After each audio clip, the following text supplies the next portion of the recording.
syarat orang yang berpuasa itu yang keempat, yaitu wal qudrah ala shaum, mampu untuk melaksanakan puasa. Assalamualaikum warahmatullahi wabarakatuh. Alhamdulillahirabbil alamin wa bihi nasta'in wa ala umurid dunya waddin. Wassalatu wassalamu ala rasulihil karim sayyidina wa maulana Muhammadin wa ala alihi wa ashabihi ajma'in, amma ba'du. Bismillahirrahmanirrahim. Qala al-musannif rahimahullah ta'ala yanfa'ana bi wa bi ulumi amin. Nah, kita masuk pembahasan wa faraidus shaum, beberapa fardu shaum. Fardu itu apa? Kewajiban yang harus kamu penuhi ketika kamu berpuasa. Kalau tadi orang yang melaksanakan sebelum, atau orang yang tidak dikatakan suatu fardu, yaitu syarat. Syarat itu sebelum melakukan pekerjaan, identiknya.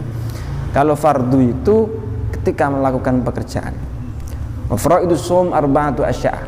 Fardunya puasa itu ada 4. Yang pertama yang harus kita bahas yaitu masalah niat.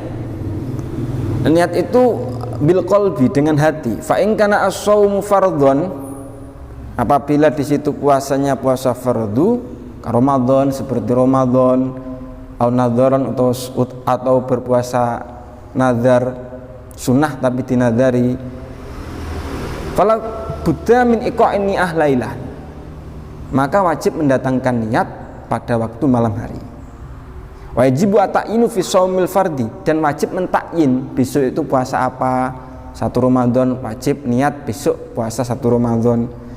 Mentakyin itu antara fardu dan sunnah. Kalau niat puasa sunnah boleh setelah tulu'il fajri, setelah subuh itu niat boleh sampai waktu tulu'is syamsi, sampai waktu zuhur. Itu kalau niat apa? Niat puasa sunnah.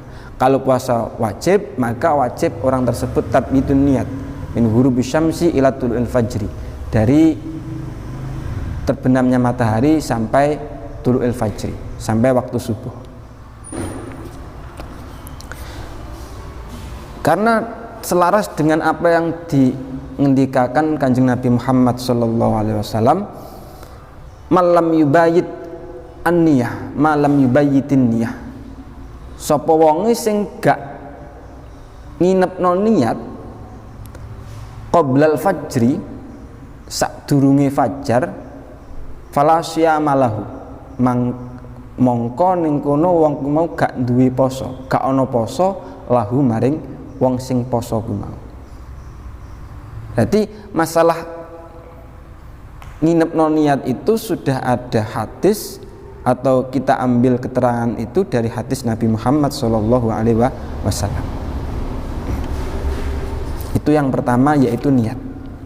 Yang kedua, faraidul shaum atau faraidus syiyam. Jadi shaum sama syiyam itu sama, secara masdar beda. Shoma yasumu shauman, shoma yasumu syiyaman, itu sama. Jadi kalau orang menyebut ini syiyam atau ini shaum, sama, tidak usah diperdebatkan, karena sama maknanya, beda secara lafaz.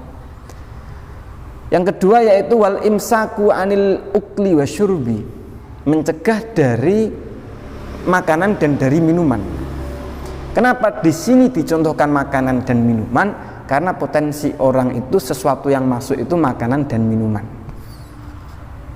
Nah, sekarang gini, perkara yang membatalkan puasa salah satunya masuknya sesuatu hal kepada 7 lubang: mulut, kedua kuping, kedua hidung, ya, kedua mata. Di situ ketika masuk, di situ membatalkan apa? Puasa. Tetapi kalau praktek yang masuk secara tidak jalan itu, tidak jauh, tidak jalan yang sebenarnya, contoh seperti jarum suntik, apakah membatalkan puasa?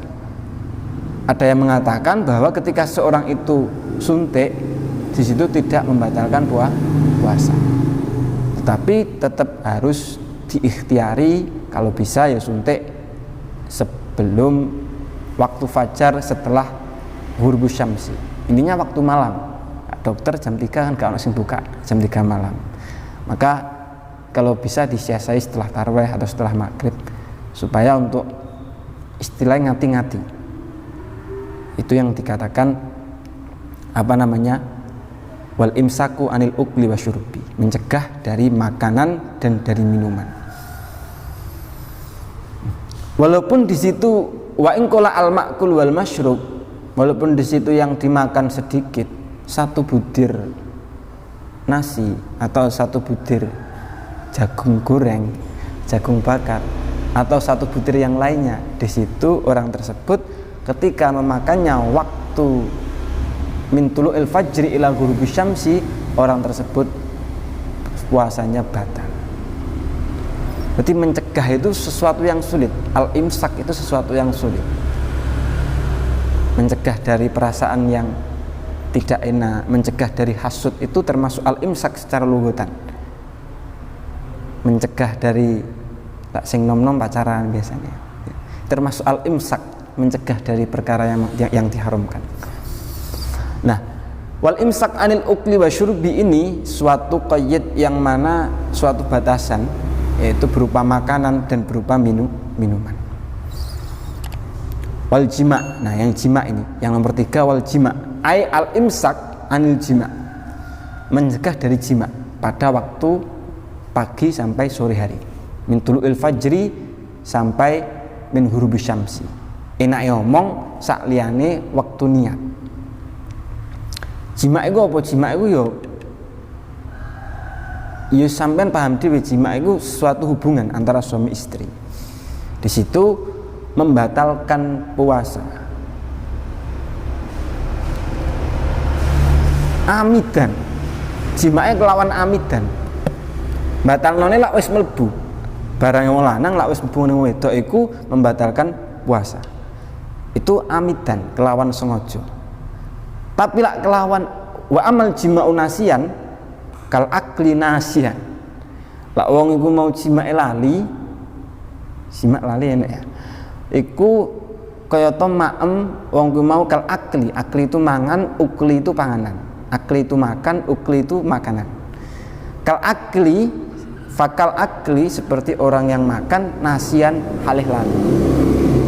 Jadi orang yang melakukan hubungan tadi suami istri lupa, maka tidak membatalkan puasa, wajib meneruskan puasa.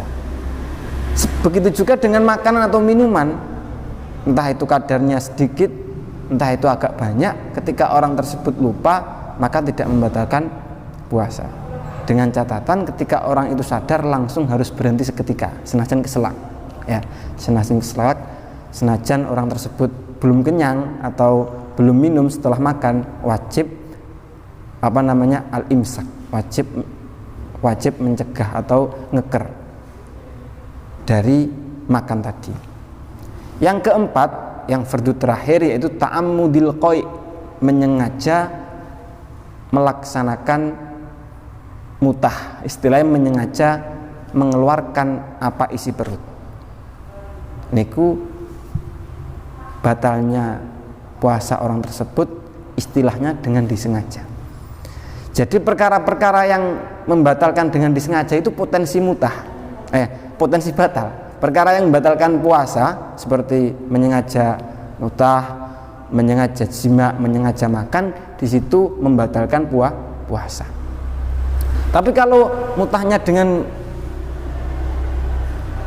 normal, dengan tidak ada kesengajaan, maka orang tersebut tidak lam yabtul shaumuhu, maka puasanya tidak batal. Falau ghalabahu al-qai', maka ketika orang tersebut terbiasa atau bahasa Jawane kulina mutah, lam yabtul shaumuhu, puasanya tidak batal, maka puasanya tidak batal. Walladzi yuftiru bi as-shaimu asyratu asya. Bulan Ramadan ini mari kita memperbarui niat kita untuk mendekatkan diri kepada Sang Maha Esa, karena sehancur-hancurnya diri kita, sehancur-hancurnya hati kita, ketika kita masih ingat dan menjalankan syariat yang Maha Kuasa, kita tetap akan terkontrol langsung oleh sang murabbi ruhina. Siapa sang murabbi ruhina? Sang murabbi ruhina itu guru kita. Guru kita siapa? Orang yang juga taqarrub sama Allah. Sekian, wassalamualaikum warahmatullahi wabarakatuh.